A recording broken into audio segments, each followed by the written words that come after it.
The town of Farmington. Respecting history, planning the future. Good morning. I'd like to welcome you to the Farmington Town Council meeting, and this is a budget meeting. Would you, John Vibert, could you lead us in the pledge, please? I pledge allegiance to the flag of the United States of America and to the republic for which it stands, one nation, under God, indivisible, with liberty and justice for all.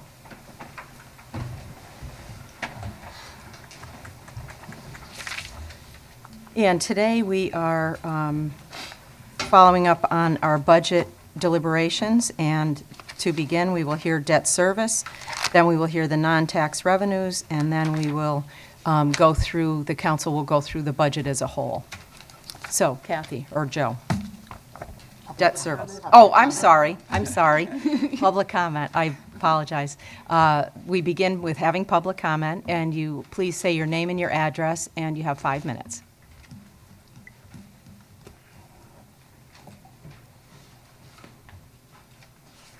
Good morning. Beth Kittner, 24 Farmstead Lane.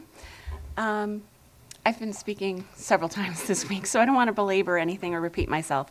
But something struck me when I was here Thursday night for the presentation of the town operating budget. The town manager was going through her budget and mentioned, we were talking about the insurance benefits account, and she mentioned that she was able to meet the target budget increase primarily because the insurance benefits account was in such good shape this current year. And I believe, if I'm misquoting, you can correct me, but I believe that it was mentioned that last year we had about $700,000 increase with about $500,000 to $600,000 in insurance and benefits alone. So I think that gets to why the school budget looks the way it does this year. It's a very difficult balance when you have such large increases in that area. So the Board of Education, as we know, did not meet their target budget increase because they're having a bad run with insurance.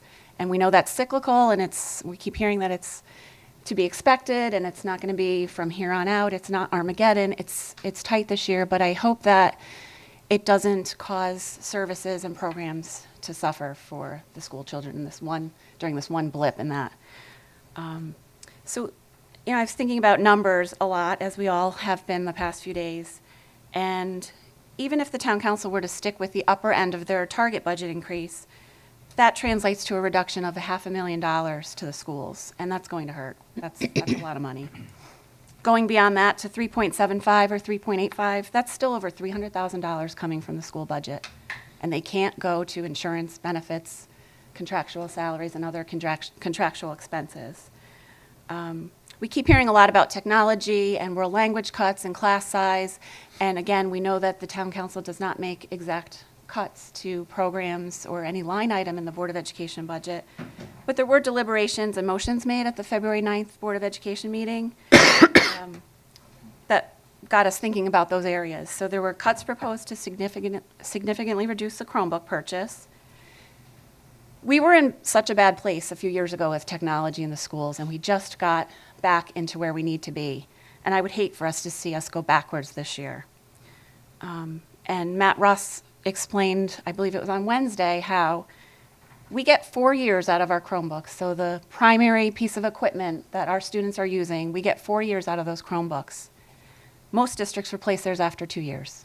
So we're getting double our money. Typical Farmington way, we're really getting a good bang for our buck. We're being frugal, and we're getting maximum life out of those machines.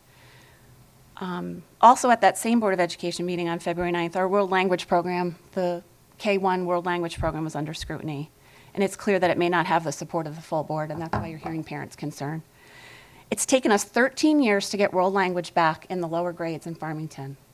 That's something that's just kind of taken for granted in other districts and expected.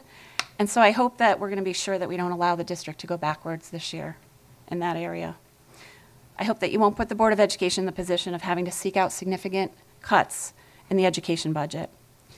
So regardless, despite the exact figure of the approved budget increases that you approved today, taxes will likely go up to some degree. And I just wanted to take a minute to remind the community that Farmington has tax abatement programs for seniors, and I understand something new for veterans as well. And that can help alleviate tax increases for limited income residents or fixed income residents. Our tax increase stands to go up $20 from last year on average per household. I hope that we're not going to get into much difficulty in the deliberations and agreeing on a budget today over a $20 increase over last year's increase. Thank you very much. Thank you. Other public comment?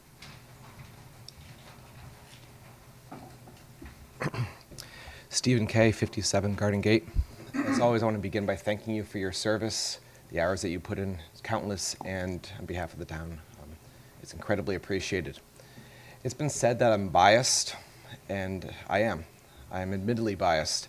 I'm very knowledgeable about the facts, but I also have 3 children, 2 in elementary school and 1 in the middle school. So I do want what's best for my children, but I also want what's best for all children. When all 3 of my kids missed out on full-day kindergarten, for example, I continue to present not just my opinion, but research to both the Board of Education and then also to the Town Council about why full-day kindergarten was a necessity. And I celebrated it at that time. Not for my kids, they missed out, but for the kids who would be getting it. So instead of focusing on my children today, I'm going to spend just talking about the facts. I'm not going to talk, for example, about my son's passion for foreign language. I won't talk about how my kids give examples of the way that they use the Chromebooks that the previous speaker spoke to. I won't talk about the benefits to class size and the individual attention that my kid's going to get, although I have specific stories about each of those, and I would love to talk about that. And I know you have my contact information. Instead, I want to speak specifically about the numbers. I recognize the Town Council does not make the cuts to the Board of Ed, and they don't set the Board of Ed budget. However, depending on the numbers that you send back to the board, they will have to make cuts. It's kind of like you're the parent and you're cutting their allowance. They get to choose how they spend their money, but if you don't give them the money, they can't spend it. They have a strong history of supporting education. So as I recognize that that the Town Council does not make these cuts, I recognize also that many of the cuts that the board would have to make, they have no choice over. As the previous speaker spoke to, we have salaries and benefits, and those are fixed, which means you have to look at the extras. But the extras also, as the previous speaker spoke towards, are things other towns take for granted, things like foreign language. I reminded you on Tuesday how a promise was made last year that funding would be there in the future for foreign language.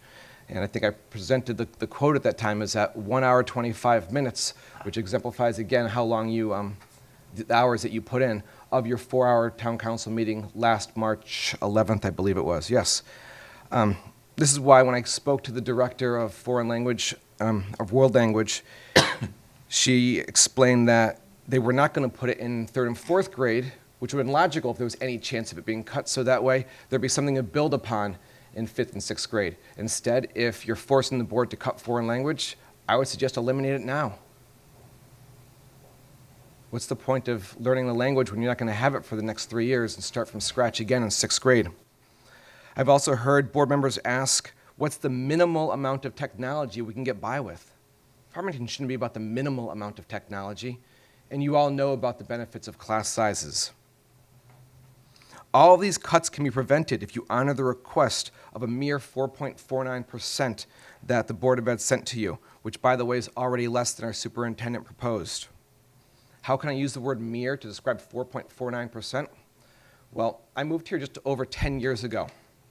And in the years prior to that, the 10 years prior to that to be specific, Nancy, when you were the chair of the Board of Ed, I'm sure you remember, a lot more was being spent. The average, in fact, for the previous 10 years prior to my moving here, 6.4%. 6.4%, about 1.5 times more. The 10 years before that, 8.8%. 4.5% is not a lot. People understand that during the lean years, like during the recession near 2007, hard decisions were needed to be made. We're no longer in a recession, and the town has spoken to that at the recent referendums.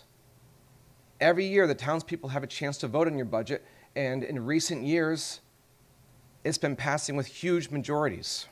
Please give the town the chance to vote on this. Please honor our superintendent. Please honor our Board of Education's request, and please honor the children of our town. Thank you so much for your time. Thank you.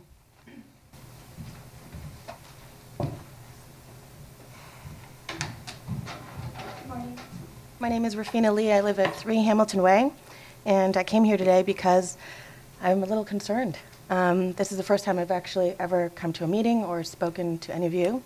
I moved here with my husband and my then only child about 7 years ago, and we chose Farmington because we love the town, and more importantly, we were concerned about schools, and we looked at Avon, West Hartford, a number of other towns, Glastonbury. I remember there was a farm issue there. Couldn't do that. And we chose Farmington basically for the schools. We now have 3 children. My oldest daughter's in 4th grade. She'll be going to the upper elementary school. I have a 1st grader, and I have a hopefully incoming kindergartner. We'll see how he does. I am really concerned because of the emphasis on school size, the class sizes rather, and Spanish. We send our children to Chinese school at Trinity, and they have loved it. And my 1st grader has especially loved Spanish. Her vocabulary is incredible for the amount of time that she has taken it. It's 20 minutes a day, but that 20 minutes a day is so important. Trying to get them to do Chinese homework, like right now is what they were supposed to be doing for tomorrow, is you cannot even imagine. She loves Senora Vaughn. She comes home, she goes, guess what I learned today? And then she does this thing where she's like, says, instead of Chinese, my husband is Chinese but does not speak it, she will speak to him in Spanish, and he actually responds because both of us took Spanish as a foreign language when we were kids. And just anecdotally, you don't learn a language such as Spanish for the language in and of itself. I mean, you learn little bits of vocabulary, but it's also learning about another culture and being able to adapt yourself. We went to Spain a couple of years ago. We could order. She can do that now. She goes, and I mean, it's kind of cute at this age because she's so bad at it, but you know, it's being a good global citizen. And I urge you to keep Spanish, and I urge you not to cut that or the class sizes, and do your best to pass the budget, because these are our kids, and the idea of them going into the world and having these things under their belt will put them so far ahead of their counterparts in other towns and in other countries. So that's all I had to ask you, and I really implore you not to cut the budget. Thank you very much for your time. Thank you.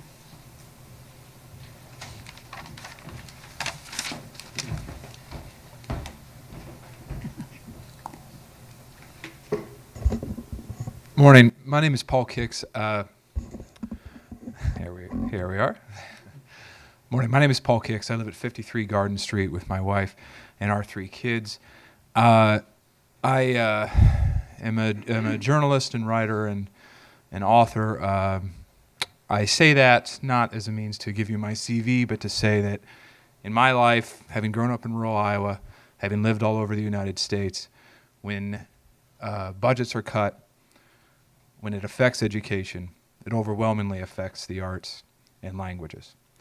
And I can tell you from my own experience how devastating it was to see courses in my middle school years and high school years that I absolutely adored cut, limited in some way. And I see it now in my daughter, who's in 1st grade, who has an absolute love of languages like I did, like I still have, like my wife has. And I implore you to keep the budget as it was recommended.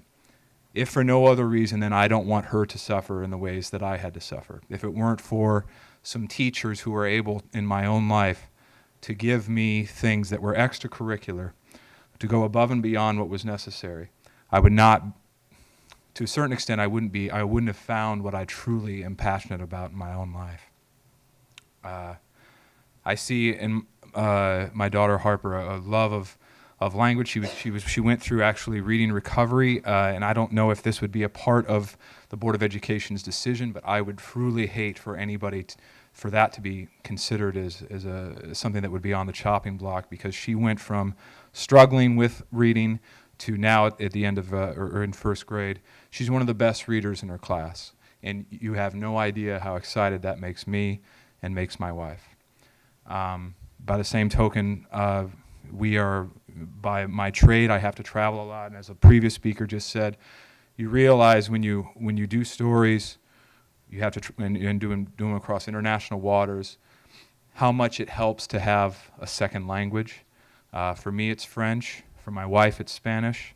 And to see my daughter now be able to piece together the differences between the languages and to understand really just the joy of language, I think that's integral to any education. And again, I implore you to keep the budget as it is. Thank you. Thank you.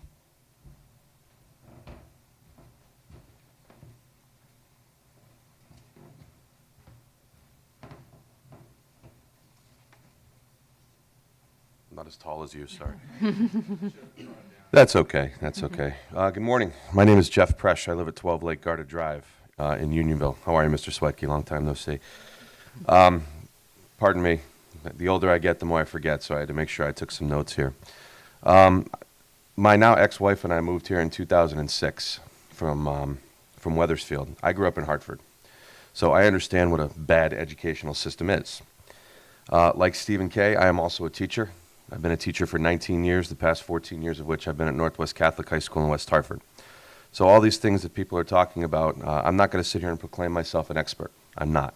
But I have seen these things in practice. I am also a union member at my school, and in addition to that, I have been part of our contract negotiating team for the last 6 years. So I understand fully the contractual obligations that are involved with any Board of Education type budget. However, I am here to be realistic about what I, as a parent, expect from the Board of Education in Farmington, and ergo from you folks as the people that have the power to either thumbs up or thumbs down their proposed budget. My daughter, Julia, is a 5th grader at Westwoods. My son, Cody, is in the pre-K program at Irving Robbins. Next year, he will be a kindergartner at East Farms, God willing, and the creek don't rise. And admittedly, I am not as well-versed as I need to be or should be in these issues. Stephen K. has recently brought all this stuff to my attention, and I have found myself diving in with great interest. It is to my detriment that I'm not as familiar with some of these issues as some of the other people that are up here speaking. However, I come here today to speak to you as someone who is seeing things from both sides of the fence, so to speak. I am an English teacher. I have a degree in English. I have a master's degree in writing and rhetoric. I've been teaching creative writing and public speaking for the last 14 years at Northwest Catholic. And while I do not in any way, shape, or form disparage the study of world language, my daughter, her favorite class right now is Spanish. I believe more of an emphasis should be put on the English language and the writing and verbal skills, which in my experience are seriously lacking in kids these days who are too used to communicating in 140 characters or less, and using things like LOL and UR instead of the word YOUR. It's amazing my hair is still as brown as it is. As far as the World Language Program goes, I am inspired to hear so many positive things about it from the other parents here. However, I've never quite understood why it exists in kindergarten and 1st grade, and then they don't pick it up again until much later. What I want to talk to you about more than anything else is the technology initiative and the proposal of doing, as was said before, the bare minimum. In my opinion, good enough is never good enough, especially when it comes to education and our town's children. That's why we came here in 2006. There are plenty of other places we could go. Farmington schools have an unbelievable reputation. I don't have to tell you this. You all know this. And will these proposed, not cuts, but lack of increases as we need, will that disparage our reputation? Probably not. Probably not in the surrounding towns, but like I said, let's be realistic about it here. All right, technology is one of the most important things these days. One of the things nobody's really mentioned yet is the fact that as our kids get older and older, and I'm sure you're all aware of this, there's competition involved here. Now, we only have the one high school up there on the hill, of course, but there are a number of other options for our children as they get into their high school years. And I'm not talking about my school necessarily, although we do have a few kids from Farmington that go to Northwest Catholic. And I'm not talking about, places like Miss Porter's either, where, it would cost about as much as a 1,200 square foot cape to send your kid to Miss Porter's. But there are new magnet schools popping up every year. These kids have unbelievable options these days, and obviously the funding for those is different, but we want to keep our kids in our schools, I think. I think that would be a horrible, horrible miscarriage if they were allowed to, or encouraged really, to go elsewhere by our lack of funding for what these kids need. So as I said before, I don't think the bare minimum should be acceptable in any way, shape, or form in this town. And again, let me reiterate, in my opinion, as a parent and as an educator and as a Farmington resident, good enough is not good enough. We have put our faith in these Board of Education officials by electing them. Where better to spend our money than on our children? That's one of the things that really hasn't been addressed yet, at least not that I've seen. If the Board of Education suggested budget is not met, where is that money going to go that the Board of Education desires? And if that's not approved, where is that money that's not going to the Board of Education going to go? And is that more important than the children of this town? I find it hard to believe that it could be.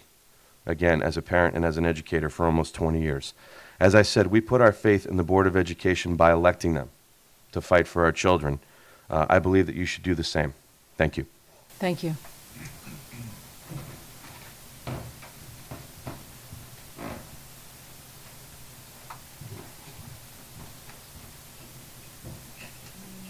Good morning.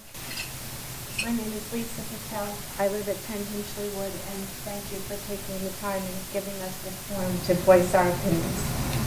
I have lived here in Farmington for 11 years, and we chose to live here because of the Farmington Public Schools. I have a 7th grader, a 6th grader, and a 3rd grader in our schools. They have been given many opportunities, both inside and out of the classroom, to learn and be the best that they can be, partly because of class size and favorable student-teacher ratios. I believe that larger class sizes would not have made that possible, and I am concerned that significant cuts today would affect class size. They are taught by a very group of dedicated teachers and need to be supported with the essential resources that they need to help make our kids successful. I have friends with older children, and they tell me that when they're touring college campuses, that they all know the Farmington Public Schools. We want to keep working at that and striving to be the best. We don't want to head the other way, and successful students will lead to what we hope to be good citizens of the world, and we'll all benefit from that. Thank you. Thank you.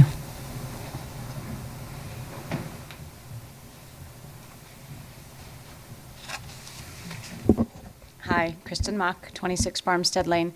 I think everyone here knows what my opinions are, so I'm going to keep those quiet today. I just hope that you take them into consideration. Today I have a letter that someone has sent in that they requested that we read, so I'm reading this on behalf of another Farmington resident. And bear with me, this is my first time reading it out loud, so if I stumble, that's why. Okay, dear members of Town Council, my wife and I are not able to attend this meeting, so I have asked that my comments to you be read as part of your time for public comment. My name is Michael Smith, and I live at 46 High Street. My wife, Christina, and our 2 daughters, Charlotte and Jane, are new to Farmington. We moved here in April 2015. I'm speaking today to request your full support of the $6,033,101 Board of Education budget that has been vetted and presented to you. In Suffield, where we moved from, I spent 16 years as a member of their Board of Education, 8 of them as chairperson. So I'm intimately familiar with the responsibilities of your work and the pressures and challenges you face. I'm also deeply appreciative of the service you provide to our town. Like all Board of Education budgets, the one before you represents commitments Farmington has negotiated with employees of the Board of Education and commitments that we as a community are required by federal and state statute to provide. I appreciate that as members of the Town Council, it is not your role to dictate the direction of the specific funding within the Board of Education budget, but rather to assess its appropriateness and impact on overall town spending and taxes. That said, any reductions that you make to the total Board of Education budget would impact non-required resources.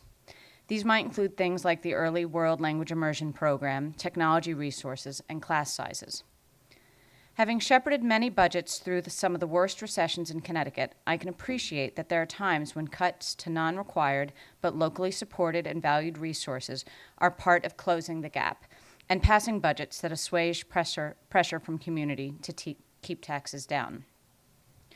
Farmington's grand list is increasing, and from reviewing its 2015 audited financial statements, Farmington's net position increased by over $3 million.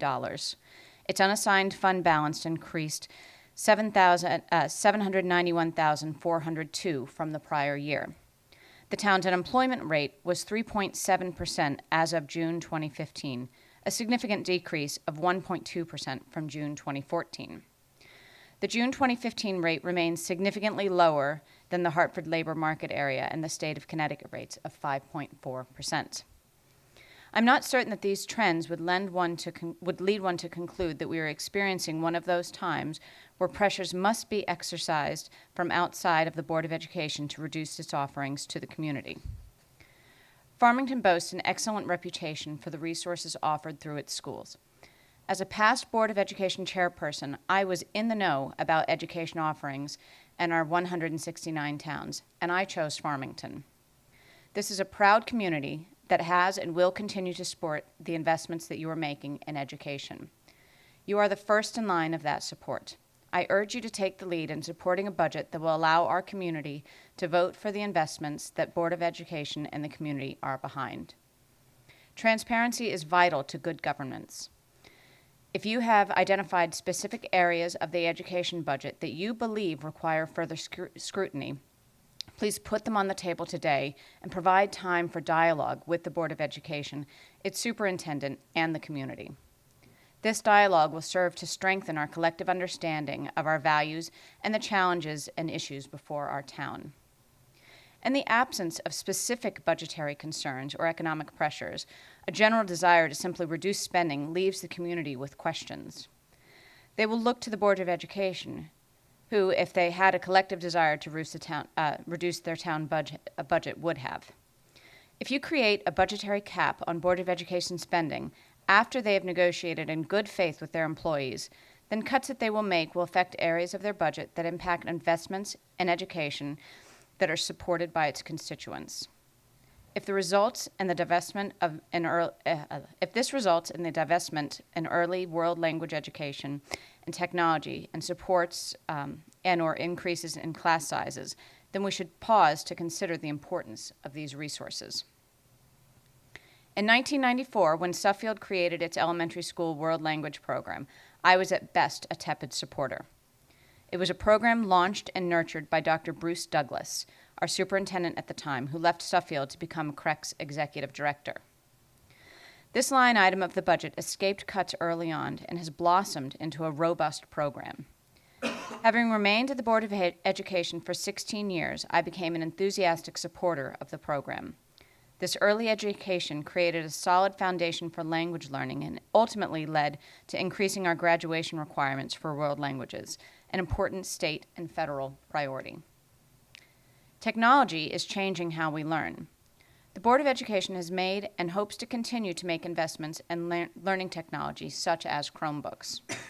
Now is not the time to reduce technology resources, nor is it a time to increase class sizes, especially with increasing pressures to differentiate learning in classrooms. If Farmington, like all other districts, cannot successfully differentiate learning in our classrooms, then our district will face increased pressure to access more expensive out-of-district services to address federal law related to students with different learning abilities. With an expanding grant list and no extraordinary economic pressure in our community to reduce the offerings that we presently provide, if you can show no cause for concern with specific Board of Education budget content, then I strongly encourage you to support the investment in education that the budget before you will be making. I enjoy living in Farmington. I look forward to our daughters learning and growing here, and my wife and I being active participants in the community. I have enormous respect for your service and your commitment to lead. Thank you for listening. Sincerely, Michael J. Smith, 46 High Street. Thank you. Thank you. Kristen, can I have that letter since you read it into the record? Other comments?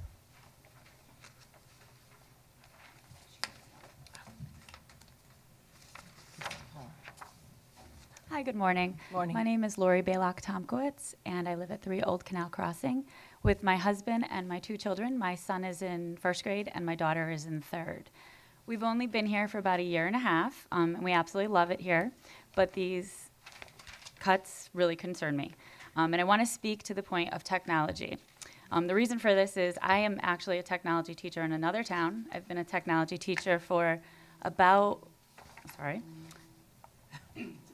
Yes, everybody's got to go. An Amber Alert.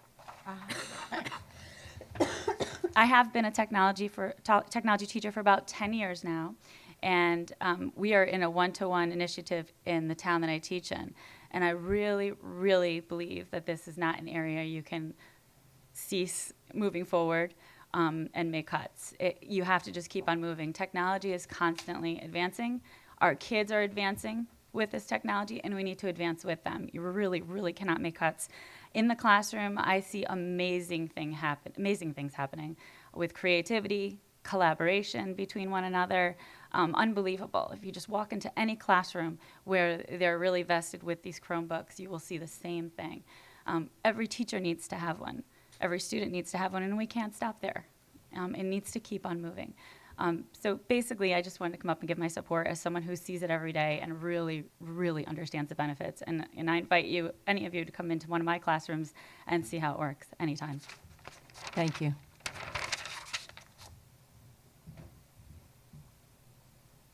Other.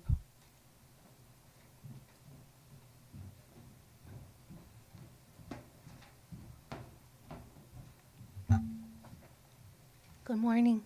My name is Stacy Dracy. I live at 97 Summersby Way. I'm here to ask you to accept the Board of Education's recommended budget without making any cuts to it. I have 4 children. 3 children are currently in Farmington Public Schools. My eldest is a 7th grader, and my youngest will be starting kindergarten in 2017. I moved to Farmington 7 years ago. School performance was my #1 consideration in choosing a place to live. I am so proud of our decision in choosing Farmington. I'm proud that our high school is ranked number 10 in Connecticut and number 387 in the nation by U.S. News and World Report. My expectations are consistently exceeded. As far as my children are concerned, they just love going to school. When they are sick and need to miss school, the first thing they think about is what they are going to miss. Art, music, gym, a caring and sharing assembly, time in the maker space, etc. I love that they love going to school. One of my hopes for my children is that they will strive to be lifelong learners. Sending them to schools where they enjoy going to is building a foundation for that. I worry that further cuts to the Board of Education's recommended budget will jeopardize our small class sizes, the Spanish program for the primary grades, our beloved elementary strings program, and necessary technology updates and improvements. I have not missed a budget referendum since I became a resident. I always vote in favor of our schools. Education is my #1 consideration when voting. I implore you to please support our Board of Education's recommended budget. Thank you. Thank you.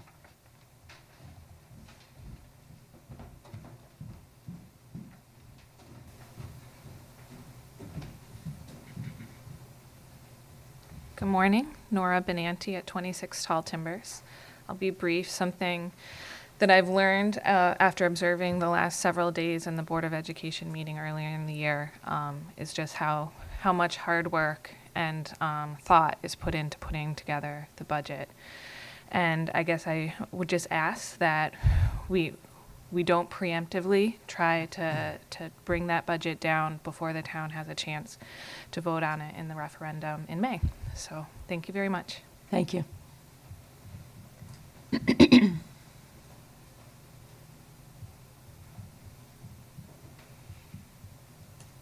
Other public comment?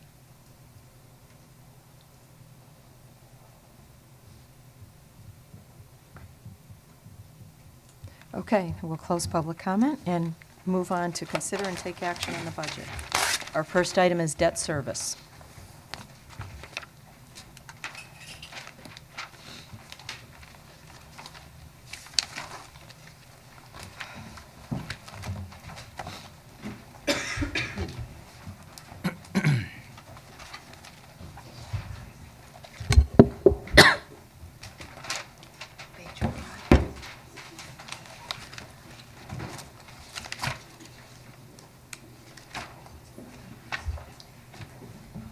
Good morning. Morning. Happy Saturday. We are on the orange tab, page 67. Just so you can see, page 67 does correlate from our front page of the budget, our budget worksheet, the deck. You need us to tentatively approve this? Yes.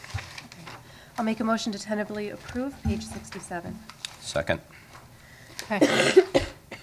Joe, why don't you go through the debt for us? Okay. We're going up slightly next year from what we have budgeted this year. And we went through this a couple of months ago when we went through the debt forecast. Basically what we're budgeting here is our existing debt, everything that was been issued since our last issue in November of 2015.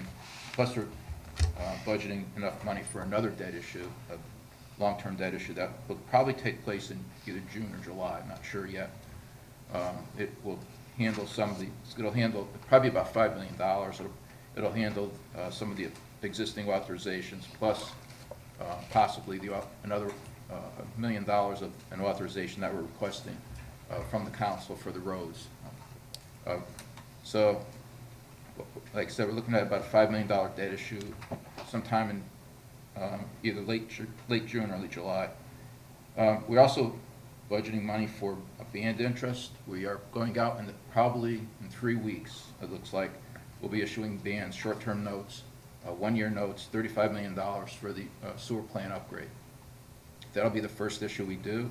And if you recall, that project's been delayed somewhat because of the state reviewing the bid specs and then finally getting the bid award approved by everybody, including the state. The contractor has started. We'll have to start making payments next month. And initially, we'll issue $35 million. We'll roll it over in April of next year, probably issuing another $10 million at that point. And we'll continue to roll that over until we long-term finance it sometime in 2019 or 2020.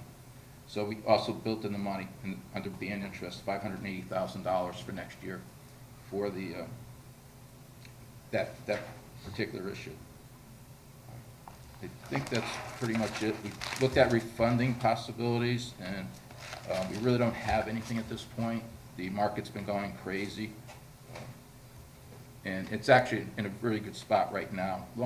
Short-term interest rates are in a pretty good spot right now. Not as good as they were a year ago, but we still think we'll get significant savings at this point, and we built that into this budget. Questions for you?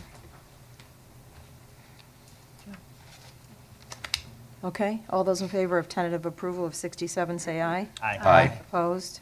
Abstentions? Okay. The next item is non-tax revenues, and that is in the summaries, right, Joe? Summaries section, which is at the very beginning of the book, the orange-red color, and it does not have pages on it. So do you want a motion just to approve the non-tax Non-tax revenues, yep, that would be great. All right. Can I make a motion to tentatively approve the non-tax revenues? Second. Okay, and Joe will go through that for us. Okay, start with I'll just go category by category and note anything of significance. Property taxes, we basically, here we have the current taxes, delinquent taxes, penalties, and the supplemental tax.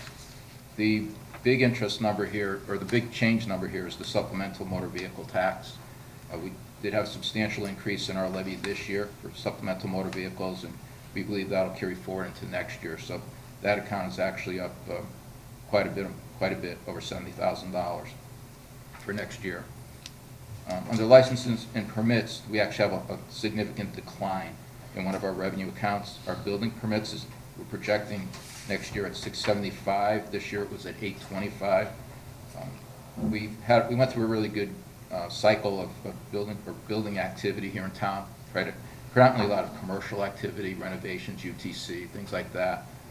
We actually peaked, I should say, about 3 years ago at over $1 million in building permit revenue. And it's been slowly declining, and we think that the 675 mark will probably hit what will be our norm, and that would probably be, it's probably the level we'll be at unless anything significant happens again. There are a couple of things in town that are cyclical. The renovations over at West Farms Mall, some of the renovations that take place on commercial buildings, those things tend to happen every 7 to 10 years, and in those years you see spikes up or increases, and then other years when those things aren't occurring, we go back to normal. We do have housing activity, residential activity, but it's in the 10 to 13, 15 houses a year, units a year. And we expect the next big spike in this account may come next year or the year after when they start doing the apartments, and obviously over in Unionville. So that account is down, and you can see actually in our estimate for this year, we're actually projecting it to be even less than what we're budgeting for next year. This year, at June 30th, we're expecting less than $600,000 in revenue. See some building that activity that may take place or should take place next year that'll bring it back up to the 675 level. There's slight increases in fines and penalties. That's most, it's really, it's all court fines. This actually came up the other night, I believe, when we were talking about the police budget. We do get some money from the state of Connecticut for any infractions, any rolling violation infractions. So the state does turn some of that. We turn it into the state and they give it back to us. We also have in that account a lot of the activity that takes place for here in town, blighted buildings, things like that also gets posted to this account. So it's been pretty steady, pretty consistent in the $37,000 range. One account that I haven't been able to say anything about increases is the interest earnings account. We do have a slight increase for next year. Rates have been historically very low, or I guess the norm now is low rates, but we are seeing an uptick in that. The Fed did move the interest rate up a little bit, and that's helped us slightly. We also know we'll have more money to invest next year because we will have the bonds out there that will be slowly paying off over the next year, or paying out over the next year. So we do see a slight increase in the interest earnings. State and federal grants, we're projecting a decline for next year. Overall, almost a 2% decline in our revenue from state grants. The items to really note, state-owned property is down from what we budgeted, and this is a tricky one. We always budget based on what the governor's budget says because that's the only information we have from the state at the time that we put our budget out. So for state-owned property, the governor's original budget indicated we would get $3.3 million, which was actually a decline from the previous year. As you know, the state's having their problems, and in September the governor did have rescissions, and one of his rescissions impacted our state-owned property, and we actually got less than what we had budgeted. So we budgeted 3.3, we got 3.1. Governor's indicating next year will be 3.1 again. So we did budget the governor's number for now, but that's one that we have to be a little concerned about. It is our largest grant, and it is a grant that's really sensitive to data factors. So that's one that we always have to worry about or keep an eye on. Colleges and hospitals is relatively flat. The next few are grants that are actually driven by our citizens, our taxpayers, and also by our mill rate. And these are all reimbursements for rebates or tax deferrals that we give to the elderly or veterans. We're actually not looking at much of a change in those accounts over the next year. The Pequot Mohegan grant is also flat. That's a grant that's often been targeted for elimination. That's also tied to the state-owned property grant. So right now we're budgeting at the governor's number, but I suspect that grant may actually go away next year, although nobody said anything at this point. Two other grants in there that we should note: the revenue sharing projects grant. We're budgeted $545,000 this year. We're estimating $712,000 this year. We have not received it. This grant, it was actually during the special session last year, the legislature added money to our, specifically for the town of Farmington. That's why we're looking at $712,000. And next year, the governor's saying we're going back to $545,000. I just want to warn you on this grant. There was an article in the newspaper the other day that said that the governor was looking at reducing municipal aid by $20 million, and it would not come from education.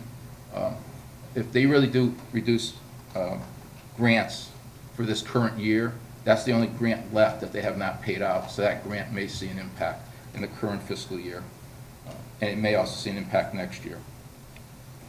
The next grant, revenue sharing sales tax, we're budgeting, the governor's budget, according to the governor's budget, we're supposed to actually see $482,000.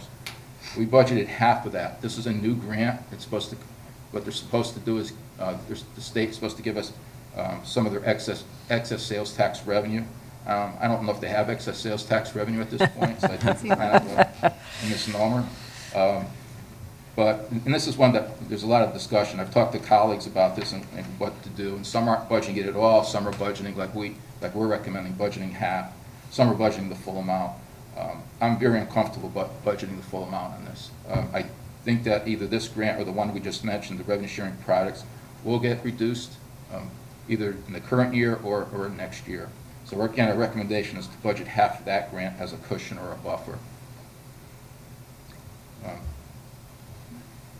The last grant I'd like to point out is, significant change I'd like to point out is the school building grant. That's the very last line in that category. We're budgeting nothing next year, and this is actually it's a good thing. I guess it's a good thing. What that means is that this grant was for reimbursements to the town for school construction projects that were bonded by the town, in which where the state at that point was agreed to pay principal and interest, a portion of the principal and interest on the bonds.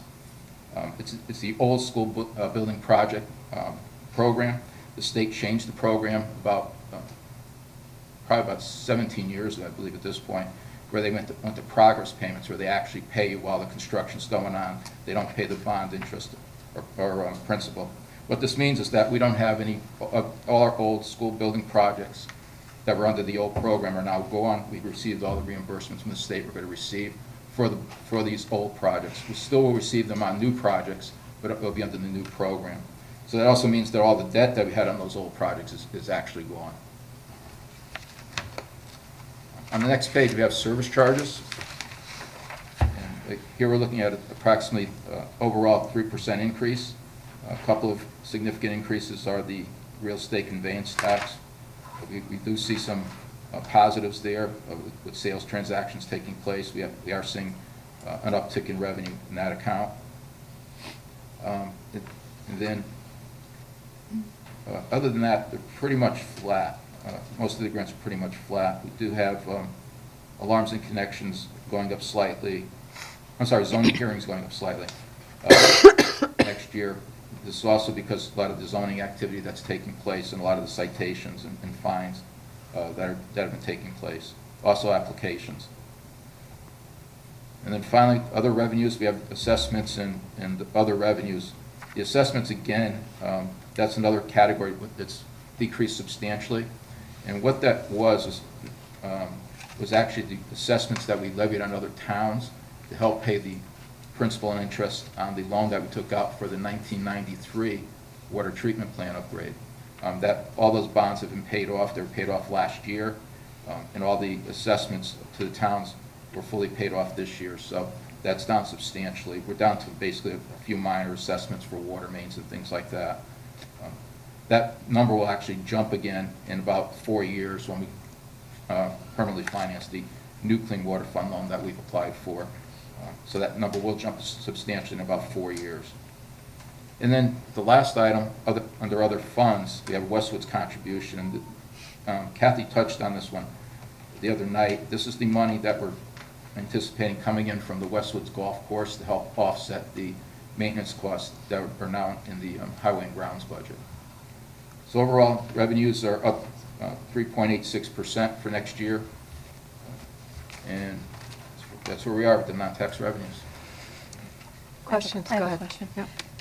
Joe, if the pilot, the state-owned property grant goes down, or the Pequot grant goes away, or there's a mixture of the two, where do we make up that money? It depends on the extent of the reduction. Right now, if you look on the last page, if you look at the bottom line under total revenues, in the current year we budgeted $97,562,000. we're looking at a projection or an estimate at the end of this year of $97,519,000. So actually, we're going to have a revenue shortfall this year, is what we're projecting. A shortfall of that magnitude would more than likely make up in the operating budget by under expenditures. If, for example, if it gets larger, if it gets to the extent where, say, for example, on the revenue sharing projects, if they do cut that grant, something like that, that would have to end up coming out of fund balance. We would basically end the year with a deficit or a revenue shortfall, and we would have to appropriate. I would have to come back and ask the council to appropriate from fund balance to cover that. Okay, thank you. Just along that line, wouldn't it, so fund balance, you're saying, is other than going into the budget itself and saying, we're not going to do this, that, or the other thing? Well, You'd go to... The first thing we would do, again, it depends on the timing of the situation. If it happens, say next week, the governor announces and the legislature agrees they're not going to give us, $300,000 in grant revenue. Obviously, the immediate thing we would do is we'd put on a spending freeze. Hopefully Kathy would say, I suggested Kathy she put on a spending freeze. She would contact the departments and say, we're freezing spending. And we would try to make up as much of it as we could that way. If we can't make it up, then we'd have to come to the council and say, we really need to appropriate from fund balance in order to cover this shortfall. So, if we find out in June that, if I don't think I think the legislature, I think it's May 4th. I don't think the legislature will have a budget by the time our budget goes to referendum. In May, yeah. So if we find out after the fact, after our budget is adopted, that we're going to have a shortfall next year, it probably would be something we'd have to talk to town attorney about, legal counsel about. But at that point, my guess would be you would have to adjust the taxes. At that point, when you set the tax rate in May, you probably would have to adjust the taxes to make up that shortfall. I think there's a couple things that we always look at, and even going into the upcoming year, the budget for now, right now, because we are concerned that we haven't received a significant amount of state funding this year. Already, we're watching it, but we haven't started to freeze accounts at this point yet because of the fact that we haven't had a lot of snow. So we're able to kind of balance that out. If this was a really large snow season, we'd be probably freezing accounts to try to hopefully try to make up some of the difference. But these numbers, the longer the state waits, obviously the closer we are to the end of the budget, we just won't be able to make it up, and that we'd have to come to the council. But right now, Joe is watching it, and we really haven't got indication that it's not coming this year. It just seems like it's going to be late. But again, because of the snow issue, we've held off freezing accounts. In another year, to be honest, we probably would start freezing accounts because of it, but because of the snow, we haven't. We also definitely have concerns about next year. We have tried to buffer our numbers a little bit. We've buffered them to hopefully make up, but we're still early now in our process too. I mean, we haven't historically had to do it, but if something changes from now until our April meeting, significantly changes with these revenues, we're absolutely going to have to address it. We have not done that in the past because usually, but if something happens in the next month that really says that, listen, our pilot is going down 10 or 12% next year, and we haven't had any, they have not told us that, but if that happens, we still have time. So right now, I think on the revenue portion of it, we've buffered some of the grants to help us out, but again, if some really drastic action takes place in the state for next year, we may have to reevaluate these numbers again. So I think that's a good approach for us, that we understand that there could be some changes on the revenue side, and I've reached out to our state representatives to see what their feelings are. Are we going to see a 10% or 12% more than we've buffered in here for next year? Can they give us a feeling on it? And they're supposed to get back to me. I mean, they're just right in the thick of the process too, so. Because those two grants alone are about $800,000 for next year. And right now, I don't know if you have a different number, but I thought it was around 700 that we haven't, excuse me, received yet. Right. 700,000 that Right. we're still waiting for Right. now that we haven't received, so. And we were pleased with, not pleased, but we buffered ourselves last year too, because grants aren't coming in, not that large 700 one, but another one was changed too. So the state situation, we really have to be as conservative as we possibly can with the grants, because we're not sure what's going on with them. But I think we've tried to position ourselves this year to buffer some of it. Not, if we don't get the $700,000 grant, that's a whole different Yeah. story. But that way.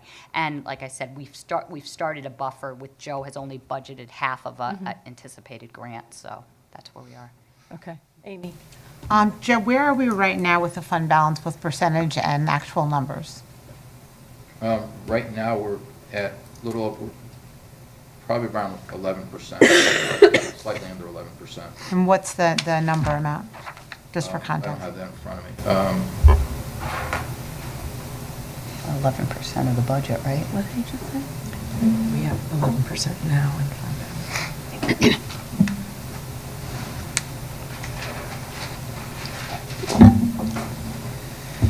You're on that screen, Joe, you know, just in case. Million. What?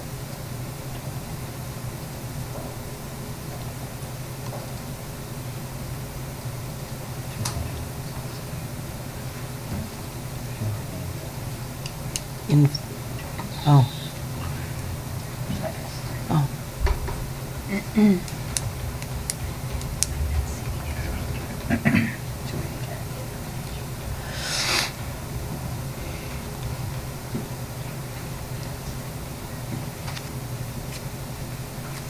Oh. 10.3 million.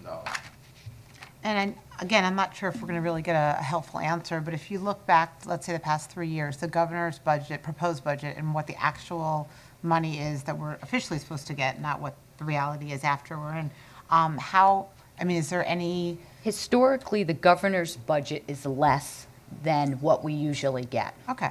Historically, we had 1 year, a couple of years back, which was different, but other than that, historically, the legislative group had added money to the governor's budget, except for 1 year, which that didn't happen. And is there any rough percentage? I mean, it's just so hard that we go in blind every year. Well, I mean, our philosophy is we always go with the governor's budget because usually the governor is lower. So that's what we usually do. And so it really just depends by year to year, except 1 year it was the opposite and that it wasn't lower, but we had enough buffer in there. But again, I think we're somewhat at different times right now throughout, a group of history because, we haven't been in a situation that I can remember that we're looking at, possibly not receiving $700,000 in your budget. I mean, but that said, we have not been convinced that it's not coming yet. We just think it's late. We think that there's some cash flow.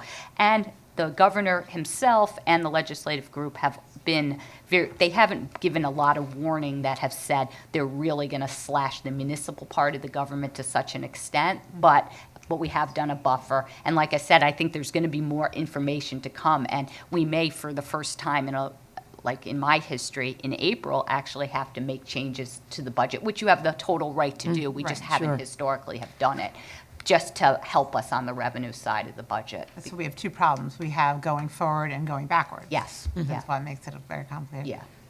Go ahead, I'm sorry, Joe, were you?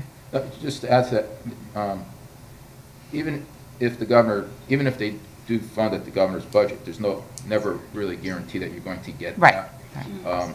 Like I mentioned with the pilot state-owned property, there are variables, and they run those formulas for your actual grant payout after the fact. So they'll actually run the state-owned property calculation sometime in July or August.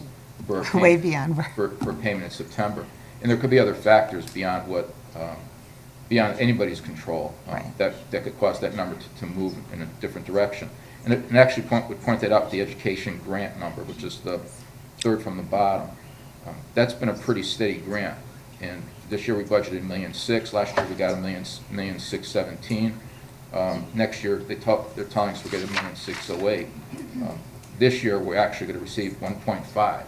That's a big difference. And that's simply because the state Department of Education did an audit of our special expenditure grant grants and determined that they overpaid us by $57,000. So under law, they take it out of our ECS grant. They don't ask for the money back. They don't take it out of special ed. They take it out of our ECS grant. So again, there's no, you can get the numbers and actually, if you read the OPM website where they give you the numbers, it actually says these are all subject to calculation and formulas, and they could all be impacted, or they could vary substantially from what we have here. And Joe, that's why we're all so happy you're here reading the numbers. One other question, it concerns me that when these things come in, your first instinct is to freeze spending, basically take on the punch as much as you can until it's so bad that you need to come to us, because that arguably could not be in the best interest of the town. When do you conclude we need to go to the council? Because I assume you don't want to come to us. Right. I assume that's not a pleasant thing to have to do. Well, the first thing is that a freeze usually is discussed at a level with the council, that I'm letting you know that we're going into a freeze, because again. But what does a freeze mean exactly? Well, it has different meanings from different times. You know, if we have a ton of snow coming down, we try to we do a slowdown of accounts, slow down accounts but that doesn't mean that training isn't done. That doesn't mean we don't pay our people. That doesn't mean this, that, and the other thing. So we start a slowdown of the accounts. That's not a Depending on then what's going on next, we may stop conferences. We may stop things of that nature. We start slowing things down. If, again, it's a ton of snow, if we're now moving past some of that, we've had a discussion at the council level, and I've announced that we're doing pretty much a hard freeze, and we've had dialogue about that, because does that mean a hard freeze on all training? Does that mean X? Now, when I say that, again, if you're mandated by law to do something, we do it. We do it. We haven't been in a situation. So we try to balance things up to try to do that. And again, we really haven't gotten to a point where we've gone back to the council and have said, you know, we need to appropriate more money because we're really damaging, you know, things that are happening, you know. But when we were in times where our budgets were underfunded to start with, and these things were happening, we were freezing accounts. I mean, people really weren't spending, but that's what we did. But you know, I think that right now, like I said, we're not freezing accounts because of the fact that we feel that the money's going to come in. We haven't had snow. We're doing well in the accounts to start with. Right. And you're proposing things that are funded appropriately. Yeah, and the other thing is that making that number is so large that it's different from making up $100,000 because of snow than making up $700,000 and we're in March and we have 3 months to do it. I'm not going to recommend and say, listen, we're going to stop spending right now. That would be a discussion from the council. That would be, listen, do you want me to totally stop spending to try to make that up? I don't think we're going to be able to do it. So again, every situation is different, and we just try to look at the overall budget and look at how our spending is, how our other grants are coming in, and that's how we evaluate it. I mean, luckily, we have state representatives that are definitely in the know and in the right places that could probably give us more insight than other ones, and I know they're advocating for us. So I guess communication with them as much as possible and pressure as much as possible will make it, if it comes down, it won't be 700, maybe it will be. Right, exactly. And the state in general they have done it where you've gotten less, like you see, they say we're going to get X and we don't get as much, but numbers like this, and they get that, right?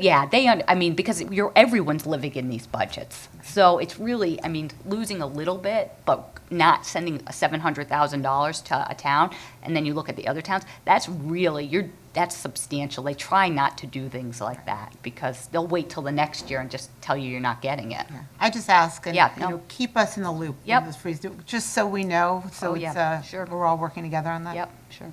Well, also, we're not a big city. Right. So a cut or a decrease of a few $100,000 makes a difference. Right. Because we're not in triple the budget that Bridgeport is or somebody else.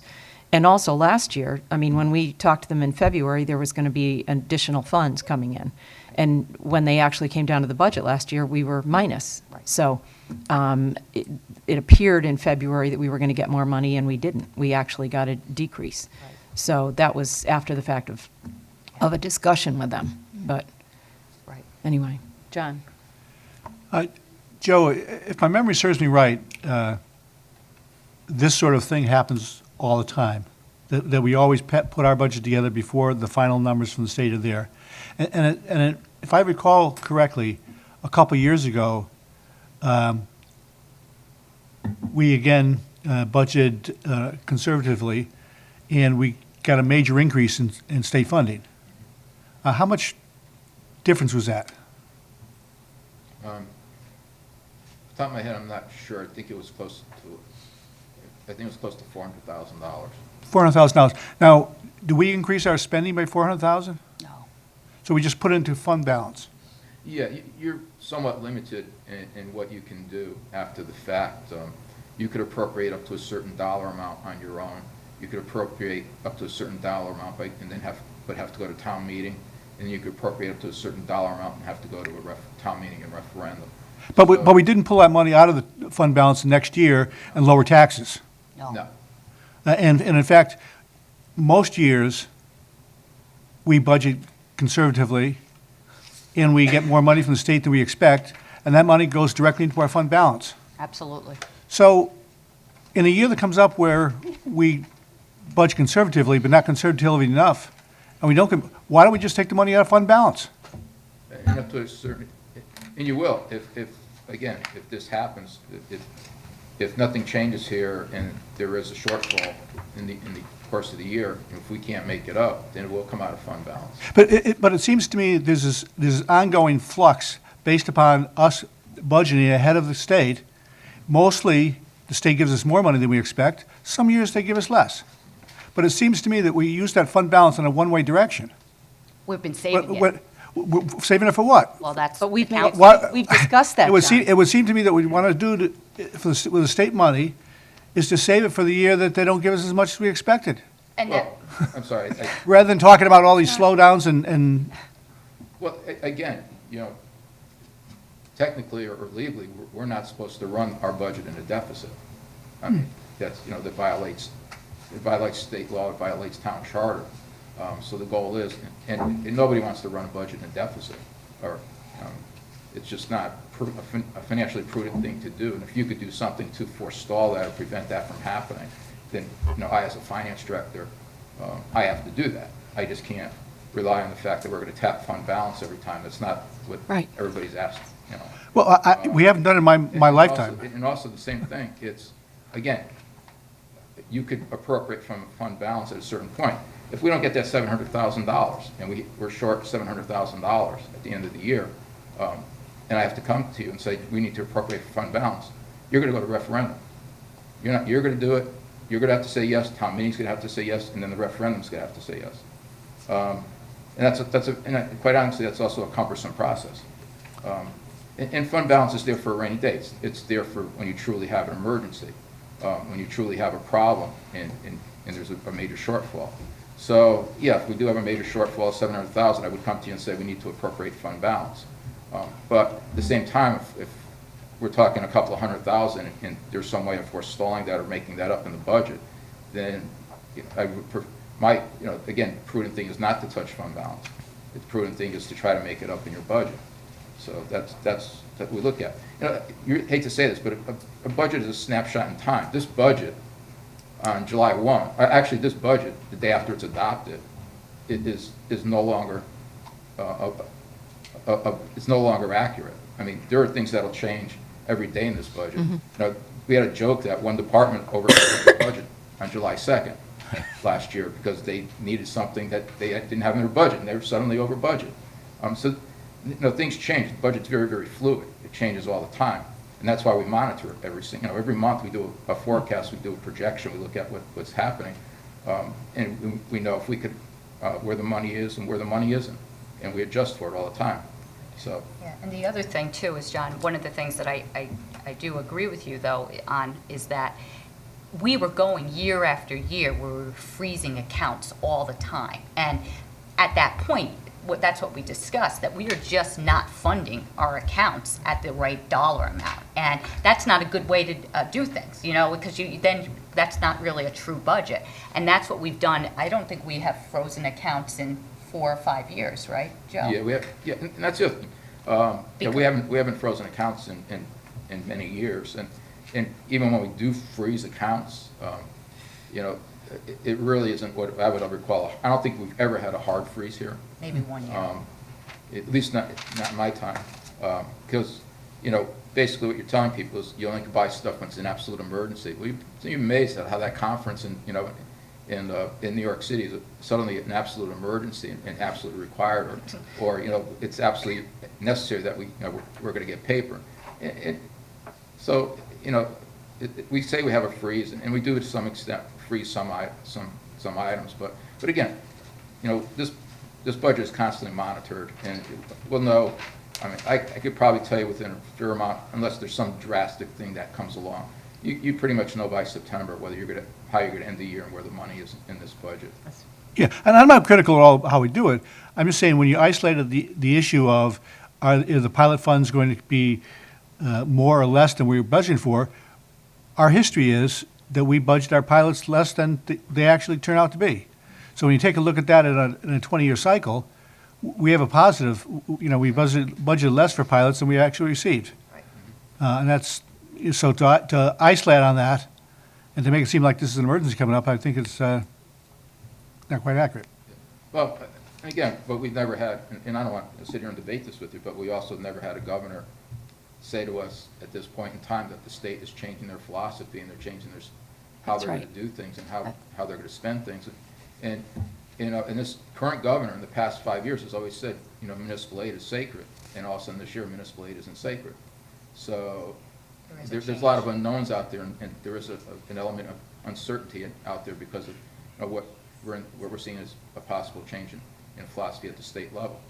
So. And then also one of the things that, because the governor has said municipal aid, if you go through, and Joe and I go through, we really have a very good detail of how the money, what has come in. And a lot of people are not accurate when they speak about it because of different things about what you get and what you don't get.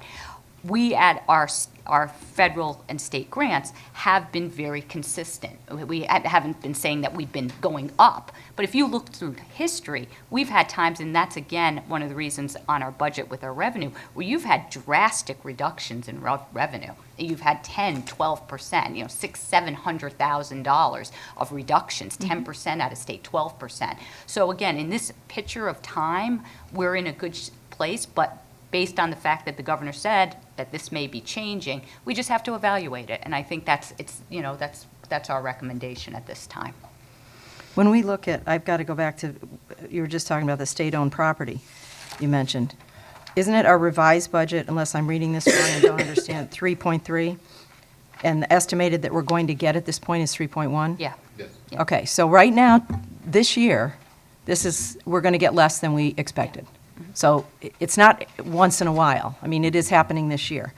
And a couple of things. One, fund balance, as a council, we have discussed that we are not going to go into fund balance, and we want it actually to increase. And I don't know if you recall the auditors coming in, but we were not at 11 yet.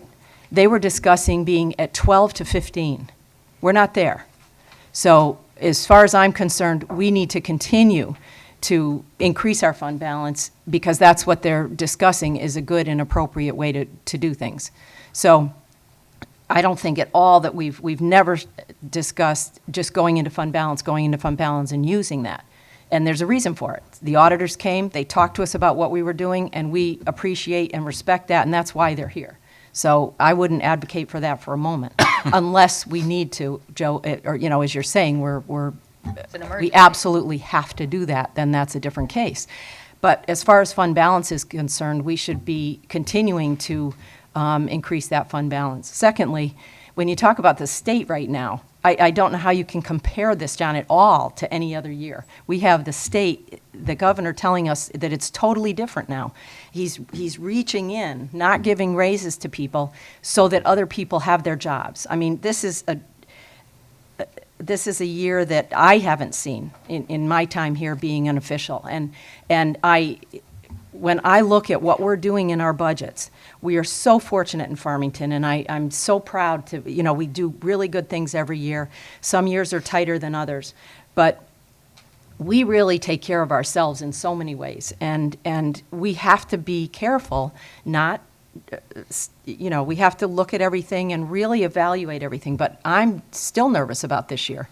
And, we'll get our information from Kathy and from Joe, and they'll continually keep us in the loop of what we need to do, but we have to really just be careful and pay attention for our citizens, and I just think this is really, and I'm hopeful that by the time May comes, they've got everything solved. But I'm just really concerned about the future right now. I don't see it as the same as every year, so. Anyway. I have a question. Yeah. If I could just add, I think from the perspective of the high school building committee too, what I think I understand is that our fund balance is a component of our bond rating, or it's at least one of the factors.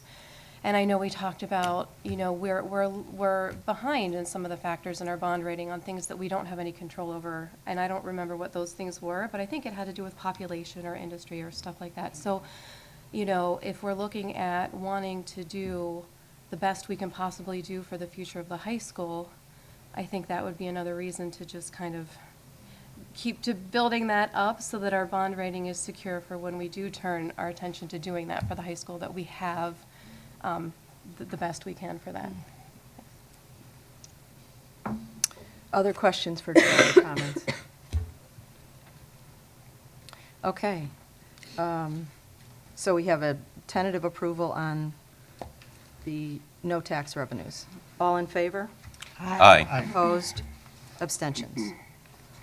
So you've basically have gone through the entire budget, and so what's left right now is our, establishing the budget and the mill rate. So we've gone through it all once, and usually you guys at this point in time start with the different categories on the expenditure side. So that's where we are right now. Well, before we start anything with that, are there any questions from the council before we go into the budget, our budget deliberations? Is there any other information you wanted or questions about anything? No? Okay. Then we're going to take a break. Okay. Now we are going to be deliberating over the budget, and I think we could start with capital. We generally do.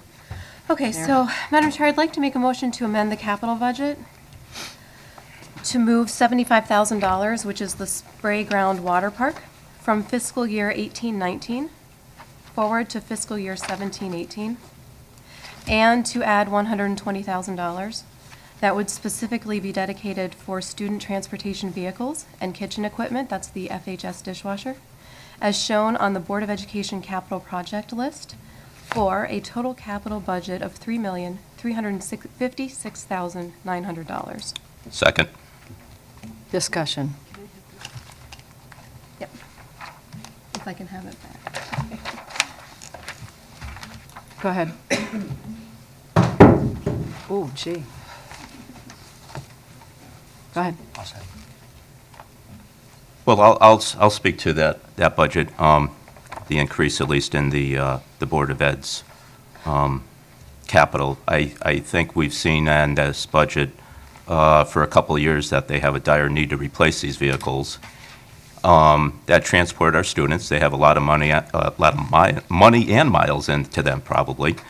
So I think this would be a great opportunity now for us to give them the opportunity to purchase these vehicles.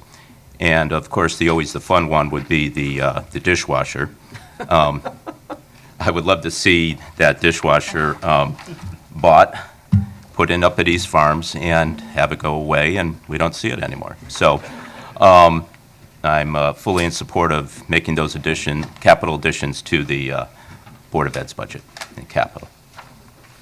I mean, what I like about this capital budget is, for people who haven't sat through this for the weeks that we have, this year capital funding is really important because we know next year our capital dollars will be diverted to debt service because of the water pollution facility upgrade.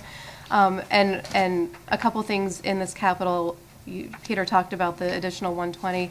I like that it provides the $565,000 for technology to our schools. It funds the items that we've heard about for many, many years that we haven't been able to get to, the vehicles and the dishwasher. And I think one other thing that I wanted to note on this capital is that in the town side of the capital budget, which is included in this, there's an additional $400,000 to support the schematic designs for the high school building committee. And what that $400,000 means to me is just a serious commitment to giving our district a top-notch facility in the future. So I'm really pleased that that's in there as well. Go ahead. Oh, can I go? Go ahead. I support this motion as well. Again, I agree with Councilor Master Batista that the vehicles are certainly in dire need of replacement. 200,000 miles is a lot of miles. And also that dishwasher, I would have to agree is probably in need of replacement since we were talking about it when I was serving on the Board of Ed, which is over 3 years ago now. So I support the motion as well. John? So I'll support the motion as well. I think that as we've talked, and this has been for several years, the dishwasher needs replacement. It's just a matter of whether we do it in an emergency situation or whether we do it in a planned situation. So I think this is a good change, and I agree that the vehicles need to be replaced as well. I'm also appreciative of the change, although it's not going to hit us financially, change moving the splash park back to its original spot in the capital improvement plan, because it puts the town on notice that we're intending to move forward here, and we're doing so in a structured fashion, and we're not just going to keep pushing it off and pushing it off. So I think all three changes are good, and I support them. Amy? I agree with, obviously, this motion with putting it forward, not hearing about the dishwasher ever again, and hopefully fortunately, we're not having to do it on an emergency situation this year. But also with the vehicles, I'm really, when Vince talked about the vehicles, and, they had 200,000+ miles on it, I don't know how much closer to the kids you can get than what they're riding in. And I really appreciated his discussion about what we've done in the past couple of years, and, we've been really doing well these past couple of years.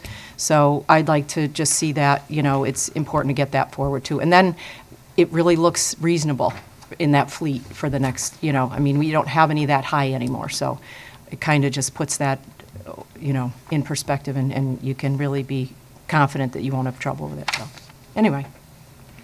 Okay. Any other questions or comments? All those in favor say aye. Aye. Opposed? Abstentions? Okay. You want to Go ahead. do town budget? Yeah, we'll do town budget next. All right, Joe, you might have to make sure I'm correct here on these numbers, but Madam Chair, I'd like to move that the council set the fiscal year 16-17 town budget at 4.09%, or a total budget of, make sure I'm right, $28,229,371, or an increase of $1,110,463 above the current year's budget. All right? Okay. Second. Discussion. Go ahead. Well, we've taken in consideration of the increase for this year. Kathy and the town has presented all the facts, and I'm in favor for it. I'm totally in favor of the town side of the budget. I think it's a very responsible budget that Kathy's brought to us. It's going to move us ahead in a lot of different ways. One thing that stands out in my mind is some of the part-time funding for some of the road projects and construction projects we have going in this town. And I think that's pretty dollars well spent overseeing those, having a fresh set of eyes on them from the town side. So just in case we didn't, or if we didn't have fresh eyes on those projects, it could be catastrophic for the town potentially. If something was built and they had to rip it up and we were ultimately the final say on it, we might have to bear some of those costs. So that's just an example, I thought, of why this budget was good. And overall, I think it's a responsible budget for the town. It gives all the services that this town expects, meaning the people, and I fully support it. I just have to commend Kathy Egan for just an absolutely phenomenal job for creating a way for a town to see growth and an increase in services, just with a relatively low impact through efficiencies. I think she just does a tremendous job year in and year out, and this is just really excellent evidence of that. What I love in the town side is that there's new money in public safety for the traffic officer, and that's addressing the number one citizen concern that we hear, and it's addressing it in a real and meaningful way, and I'm really happy with that. I like that we're increasing technology upgrades that will better service all residents, and we're increasing the support of the libraries, again, which we did last year, which are forging stronger links with the schools and with all students and all generations of residents. So I like that that increase is in there. And finally, we're showing a renewed commitment to strong and expanded recreation programs for all families and all residents, and that's a big part of what's going on here in the town side, and I'm really supportive of that. I support the town budget as well, as motioned, for many of the same reasons my colleagues before me spoke about. One of the things that sticks out to me is your effort with the restructuring of the Westwoods. I think that's a positive move for the town. I think it will benefit the town and the residents going forward, both revenue, costs, and positive, what we'll call entertainment value as well. So it's a very well thought out, responsible budget. It allows for growth, and it allows us to move forward. So I support it. So I support the plan as presented.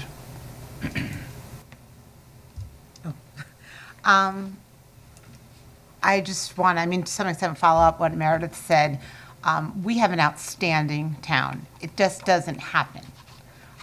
It's something that requires an enormous amount of work and due diligence and planning and replanning and restructuring. There's lots of unknown variables, as we know, with the state right now, and we are in a position to make sure that this town stays strong. If the ship goes down, the last person on the ship is the captain. But when the ship is sailing beautifully, you need to extol the captain. Kathy Egan is a phenomenal town manager, and we are enormously lucky to have her. And then the other people on that ship, whether it's Joe or when Jay Johnson spoke, or Chief Melanson, or we're not talking about Kathy Greeter yet, but Kathy Greeter. Our fire chiefs, we have a wonderful balance in this town of public and private. Things work. I couldn't be more thrilled. I think this year we had the ability to properly fund all of our programs. In the years past, I've been a little nervous. Now I feel a little bit safer. And I like that we did appropriate tweaks. As Peter talked about, the seasonal construction position is so smart. We have so many amazing things going on in this town. If we want to utilize the money that's coming to us, we need to, at least for temporary purposes, have someone there. You always have your eye on the ball, Kathy, as do you, Joe, and I am so appreciative that you are, because we look at our books and we look in our papers, but you're there on ground zero all the time. So I strongly support this budget. I think it does exactly what we need to do, and if things get complicated with the state, We'll be back. know that we're all partners, and everyone up here, and everyone, we're all working for the exact same thing, because we love this town and we want to keep it strong. So I thank you, and I strongly support it. And I also strongly support this budget. I think this year hasn't been a lot of discussion about Kathy's budget. She came in below target. And again, it does say 4% there. We have to keep explaining that the reason for that is the reorganization with Westwoods. And also keep telling people that there is, under the revenue section, the Westwoods contribution to offset that 4%. So really, the number can't be taken alone. You've got to look at both of those numbers to really get the effect of what Kathy's budget is. And we'll continue to emphasize that. At 271, Kathy has come in with growth. As many people said, I'm not going to repeat everything, but and that growth of people is specifically listening to the strategic plan, what we found out through the citizens and what's important to them, and she's put her people there. Also, the reorganization and collaboration with the Board of Ed now, with the rec department. I look at those things as being just hopefully getting rid of overlap, but also looking at efficiencies with both of us. And it's great to have the discussion back and forth about what we can do better, and the Board of Ed does such a great job with it. And I look forward to upcoming discussions and decisions made from all of you with that. So I think we have a great budget. It moves a lot of things forward, and thank you very much for your hard work with that. So, anything else? All those in favor say aye. Aye. Aye. Opposed? Abstentions? All right, Okay. do you want debt service or education? Education? Debt services, sorry. Okay. It doesn't matter. It doesn't matter. All right. I'd like to make a motion to set the fiscal year 16-17 debt service budget at $6,827, or $827,369. Second. Any discussion? No. Go, Joe. Yay, Joe. All in favor? Aye. Opposed? Abstentions? Okay. All right, we're saving this one for last because Yeah. I'm going to need the numbers, Joe. That's okay. All right, I'd like to make a motion to set, this is the education, to set the fiscal year 16-17 education budget at a 3.8%, or a total budget of, do you have that number? Can you tell me if I'm wrong? Because I have what I think it is. You can, Let me do it.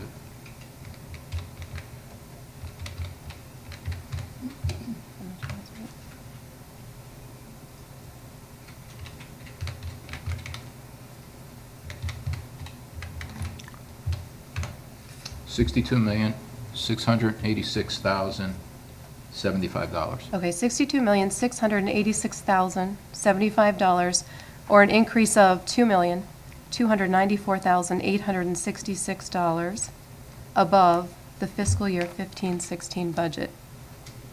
Second. And make a motion to amend the motion to have the increase be 4.0%. And Joe, I need your numbers because I don't have them in front of me.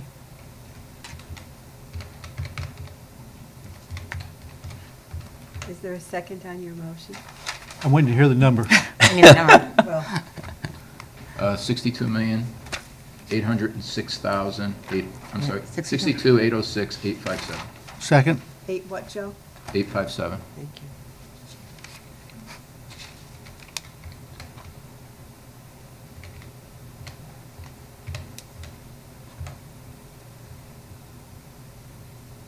That's it, right?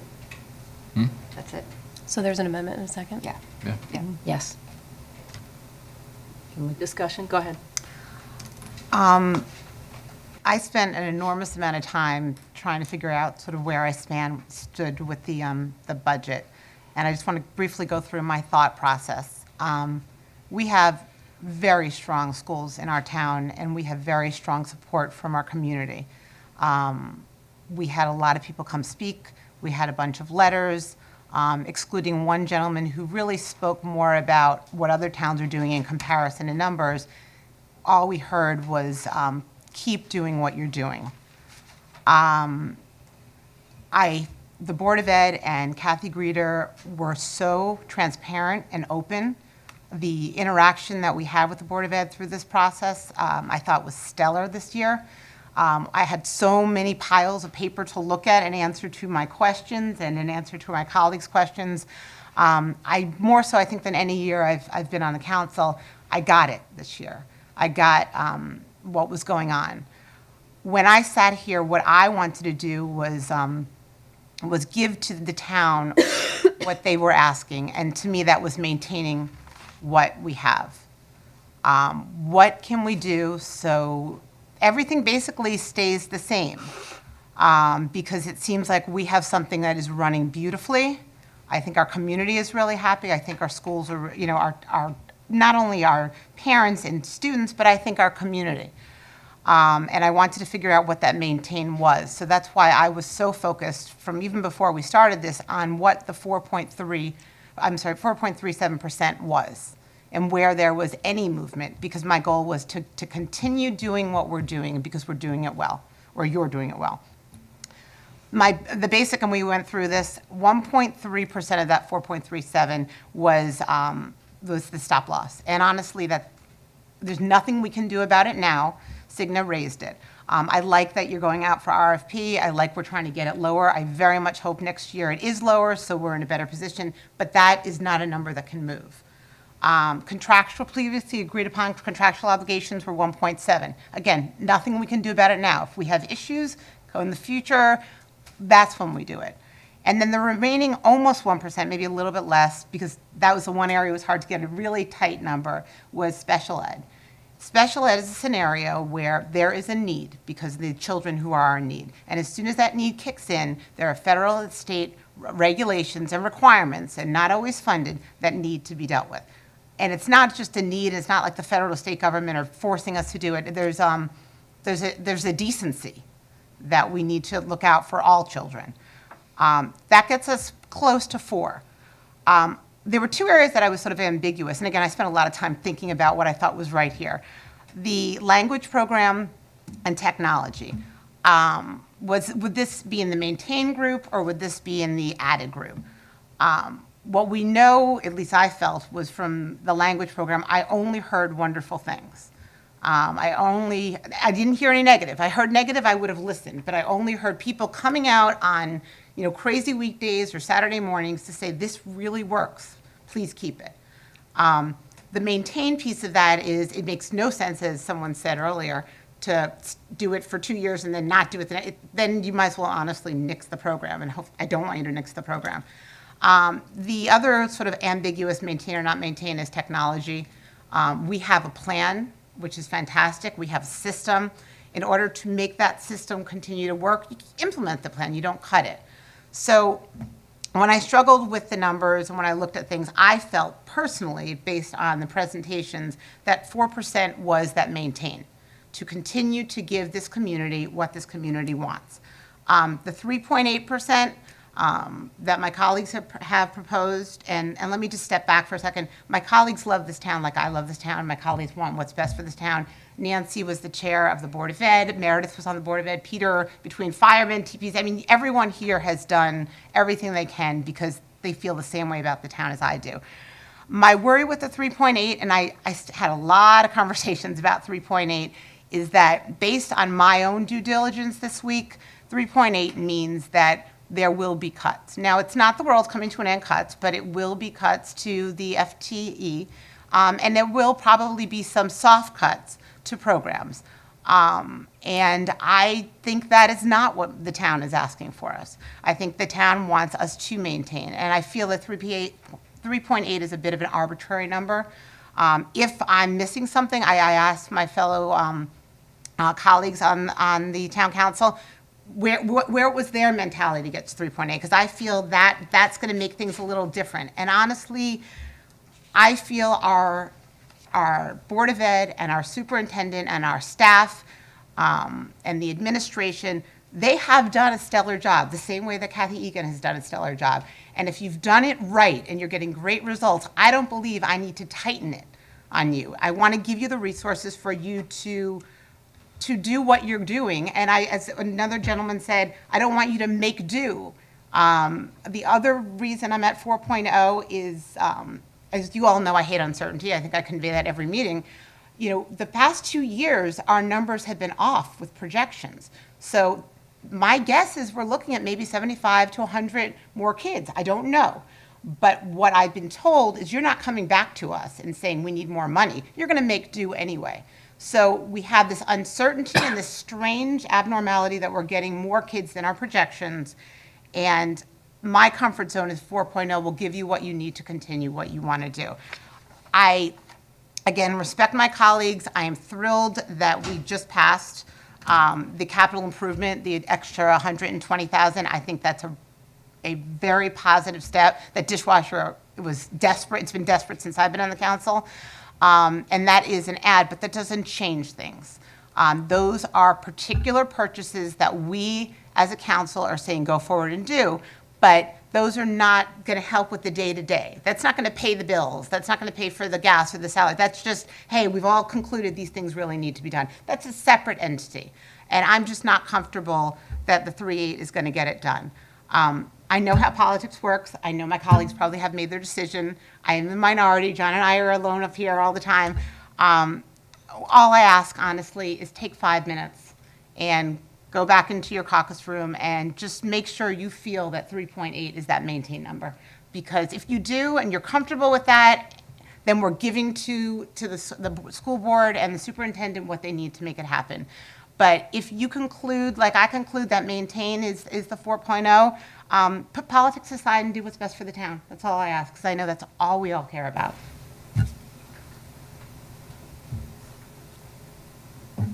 Other comments about the, Are we commenting on the amendment or the? on the, well, or on your motion to begin with?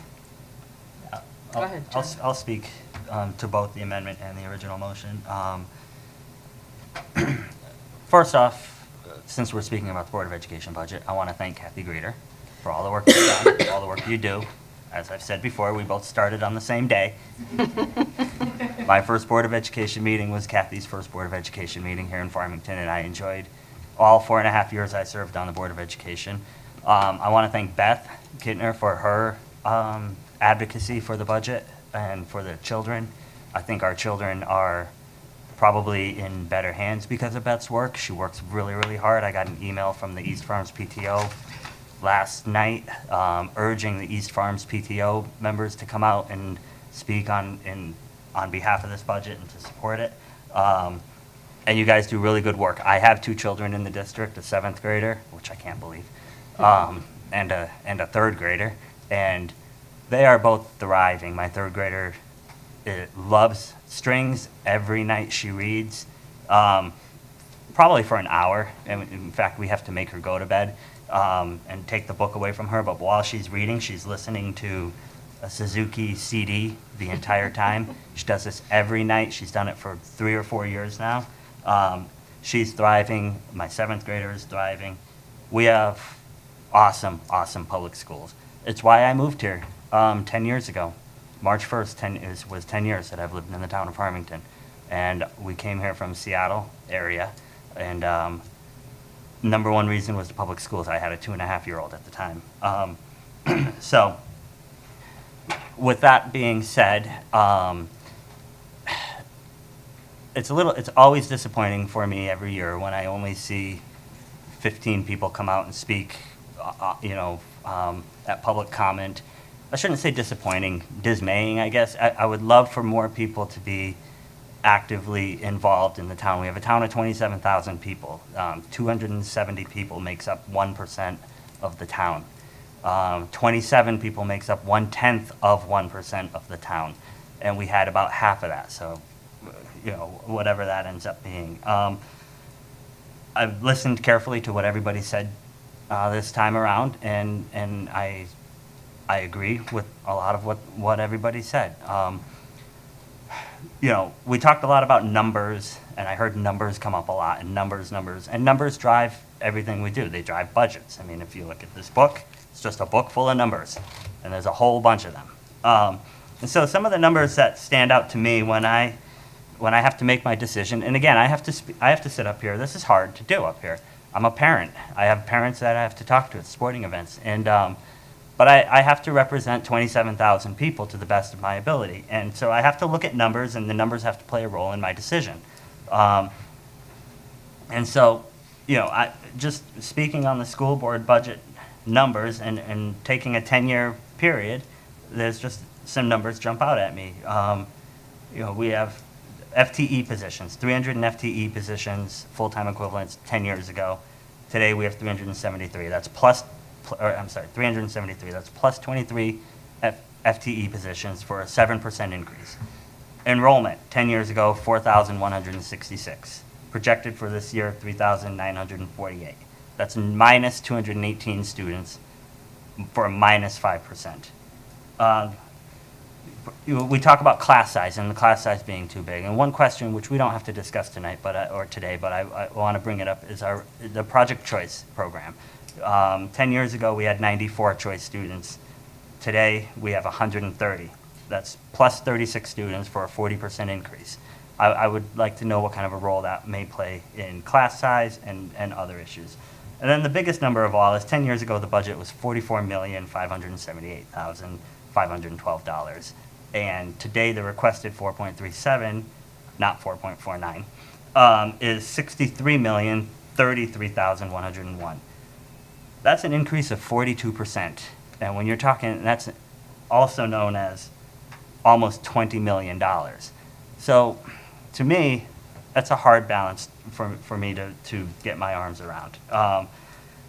Also, I sat on the Board of Ed for 4.5 years, and I know that there's opportunities to do pre-spending, and I know there's other opportunities where we can just sharpen the pencil a little bit and not affect or touch the children in any way, shape, or form, which is nothing that I want to do.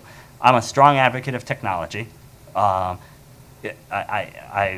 I think most of you know that. It's the profession I'm in. I believe that good enough is not good enough when it comes to technology for the town of Farmington. I agree with that statement. So I would hope, and I think that we've made huge strides in the last 4 to 5 years dealing with technology. I believe we're in a pretty good spot. I would like to see it maintained where it is and if possible, even moved ahead. But even I feel comfortable at this point saying that maintaining technology is in a pretty good spot for where we were 5 years ago when I was dealing with it.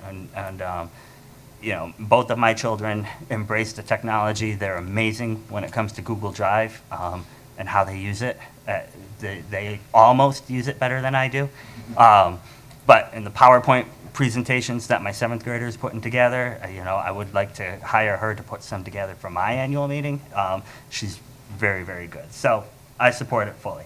With all that being said, we have a responsibility to the entire town. I do believe 4% is a bit high. And I do believe that the 3.8% is not just politics, but it's a compromise. I've compromised moving to 3.8%, and I know my colleagues have compromised moving to 3.8%. Some of us up, some of us down. I looked at the numbers. I feel strongly that 3.8% is a decent number that can be managed. I think the Board of Education can manage it. I can't speak to what programs that they would have to look at, but again, it's a 3.8% increase. It's not a cut to the budget. It's a lot of money. It's still $2 million. I would hope that the Board of Ed, and I know that you do, you negotiate your contracts hard. I know that the contract negotiations are coming up this year, and take a hard look at that. We've all, in our private lives, we have to deal with reasonable salaries and reasonable salary increases, and most of us in the private sector pay a whole heck of a lot more for insurance than say in the public sector. So with that, I hope you take a hard look at that. But I would support a 3.8% budget increase as the motion is put on the floor. I'd have a hard time supporting a 4% budget increase. I would hope that maybe we can come to a compromise, as many of my colleagues have, and all move forward supporting 3.8%. Thank you very much. I guess I'll speak on the budget. I struggled with this number particularly. I felt I came to a good compromise with myself and colleagues and speaking with people in the community about this. I can't make everyone happy, so I'm going to try and have a happy medium and do what's right for the town of Farmington. I truly support our school system. I'm very proud of our school system. I've been a lifelong resident of this town, and I take a great deal of pride in it. But I also have to think about things on the other side that John kind of mentioned, that there's a large population in this town who don't have kids in the system. They might be elderly, fixed incomes, people who have other potential hardships. And I have to generally be concerned about any tax increases for them or what kind of strains it might have on them. So I'm going to support the 3.8%. I think it's a happy medium in my mind to keep the school system going. Is it perfect? No, but I think it will be good. With Amy's 4%, I don't think I could have gone that high, I'll be honest, but I was close. So on that note, I can't support Amy's, but I will support the 3.8. I think I had a lot of difficulty throughout this whole process, and perhaps even still now, just coming out with what the right, and this happens every year, what the right number absolutely is for the entire town. I mean, I guess that's our job, and that's why we spend not only the hours at the table, but the hours and hours in our own kitchens and living rooms, reading through everything, asking for more information, and just going line by line by line. I mean, when we talk about due diligence, I think everyone up here really takes that to heart and really does it. It was really hard to find a number. You know, last year, with a lower increase for the Board of Ed, we saw the board be able to do so much in terms of putting through 3 brand new programs and hire an unprecedented number of unassigned teachers to address class size. And that was really forward moving. And that was something that I felt really good about. And then this year is just a different story. It's a different story mostly because of insurance, stop-loss lines, and being where we are in negotiated contracts. And so I think, moving up from our target range is definitely in response to the different story that we're hearing this year. And then to balance that with the story that's coming out on the state, and I know we didn't see a lot of public comment in any way this year, but just to go to the grocery store and to have people say the governor's saying he's closing departments, I'm a state employee, I might be laid off, that sort of thing. That's a real thing to families in Farmington too. And when we heard from our economic development director, Rose, and she sat here and all but pleaded with us to keep the tax rate where it is, just because it's not just for our residents who are facing hard times and unknowns, but it's critical in driving our economic development. And it's a cycle, that drives our economic development, which further enables us to have the outstanding citizen services across the board that we do. So I had a really, really hard time finding any number that would address all of it. I'm a school parent, I have 2 elementary kids, and I want to give everything to everybody. I do. But that's not why we're up here, I don't think. And so I wouldn't have moved the 3.8 if I didn't support it. And like Peter said, is it perfect for me? No, less than that certainly would not have been perfect. But just because of the hours and hours that I've personally put into this, I feel confident that programs that we instituted last year will be able to continue, and the schools will be able to continue to maintain, and then hopefully next year we can go back. We can go back to something that moves us forward again, because hopefully next year we'll have a different story in front of us. Between 3.8 and a 4, it's $120,000. And I feel that we put that $120,000 back to the schools in capital for things that they desperately need, knowing that capital will not be there next year in the same way that it is this year, again, because of things we can't control. So for those reasons, I'm going to stick with where I was when I came out, which is at a 3.8. Gary? Yes, I'm in favor of the 3.8. This has been quite a challenge to me. I'm a small business person. The numbers that we're talking about here are unbelievable to myself.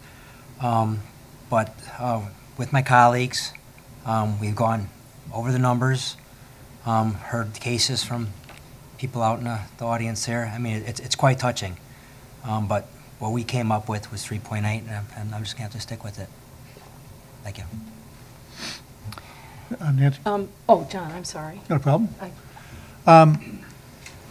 As I listened to the Board of Education's budget, one of the things that struck me was that it basically continued forward with our current programs. When I looked at the increases that they were proposing, basically it was contractually obligated increases. It was mandated increases to special education. It was insurance increases without our control. And so when I look at that budget and I say, okay, that's basically maintaining our current services, my math tells me 3.8 isn't. And I don't see any reason to be reducing the amount of money we put into our schools and the services we provide by our schools. So I would not support the 3.8. I would support the 4.0.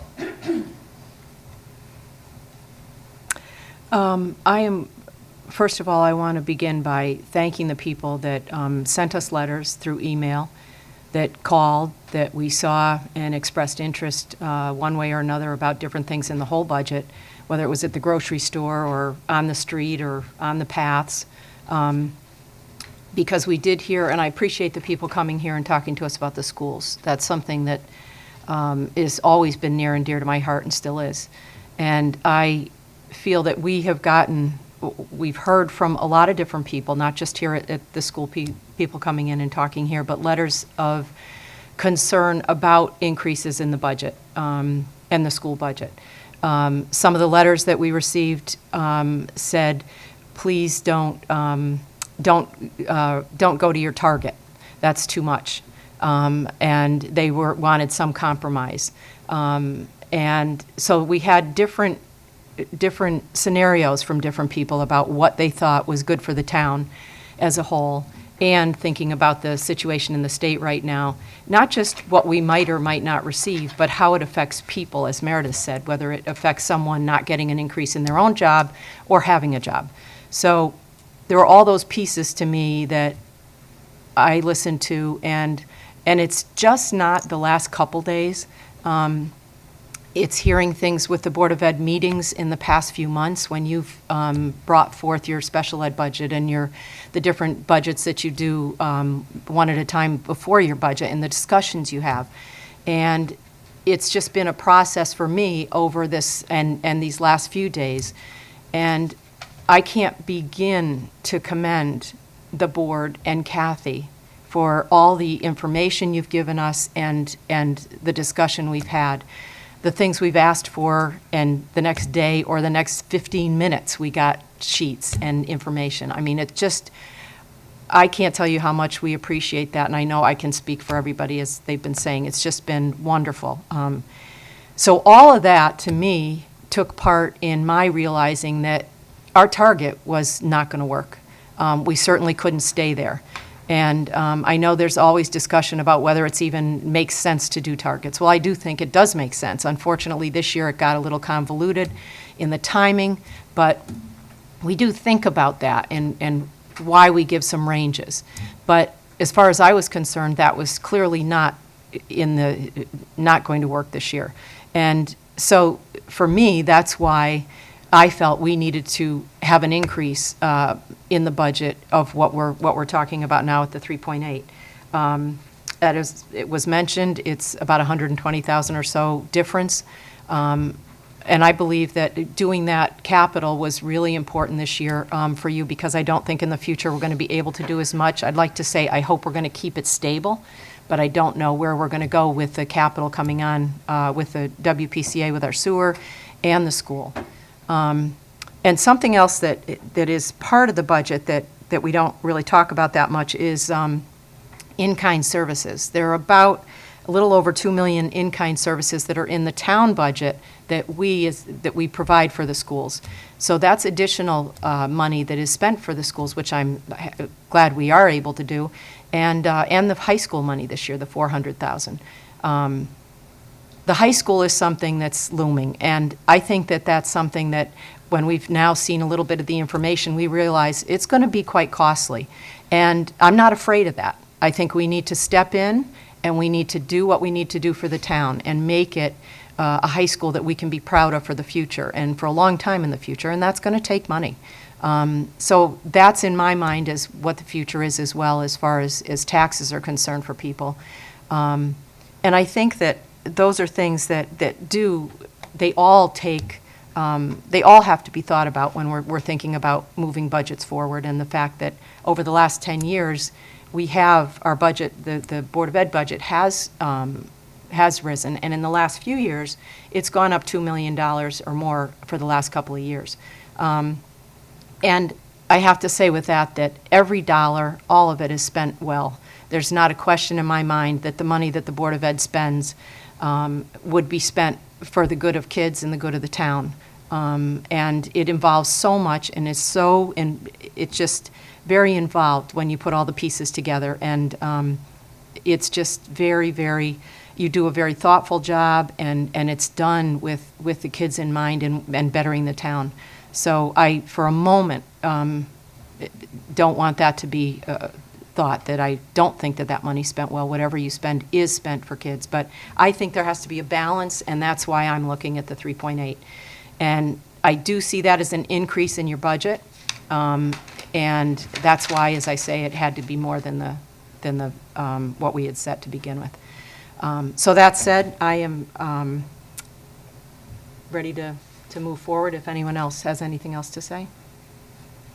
Are we voting first on Okay. the amendment? Yes, we vote first on the amendment. All those in favor say aye. Aye. Opposed? Nay. Nay. Poll the board. You could, I think you, you know. I think we Okay. need to do it. Okay. Go ahead. Gary? Nay. No. Nay. Nay. Nay. Aye. Aye. So now we have the first motion on the floor. All those in favor of the motion, say aye. Aye. Opposed? Nay. And we will poll the board again. Aye. Aye. Aye. Aye. Aye. Nay. Nay.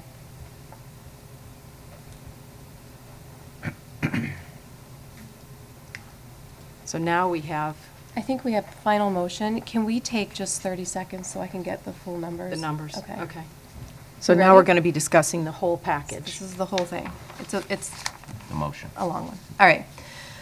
I move to set the Town of Farmington fiscal year 2016-2017 budget for the Board of Education at $62,686,075, or a 3.8% budget increase above the fiscal year 15-16, and the town budget at $28,229,371, or a 4.09% budget increase above the fiscal year 15-16, and the debt service at $6,827,369, or a 0.13 increase above the fiscal year 15-16, and the capital budget at $3,356,900, or a 3.8% increase above the fiscal year 15-16 budget, resulting in a total expenditure of $101,099,715, or a 3.63% increase above the 15-16 fiscal year. So that's the motion, and the result of the motion is a mill rate of 25.78, which is a 0.68% mill rate increase, or a $157.05 increase for the average homeowner with a house assessed at $232,074. Second. Discussion. And just so you're clear, your only the motion is the expenditures? Not the result. Not the result. Okay, You only act on the expenditure. okay. She was just telling you what the result was. All those in favor say aye. Aye. Opposed? Nay. Abstentions? Poll the board. Yes, please. Go ahead, Gary. Yes. Aye. Aye. Aye. Nay. Aye. Now we need the resolution for the, All right. Should I make the motion to approve the warning, or? Yeah, do we have a warning? Right here, and they all have to sign it before you leave. All right, I move to approve the warning of the April 25th, 2016 annual town meeting and the May 5th, 2016 referendum? Yep, okay. Second. What you're doing here is just you're approving the annual town meeting and that for the budget referendum on May 5th. any discussion? All those in favor say aye. Aye. Aye. Opposed? Abstentions? Passing the sheet down to sign. It's the last order of business. No, there's no executive session, so you're done. All right, motion to adjourn. Second. All those in favor? Aye. Opposed? Abstentions? Okay, thank you very much. Thank you.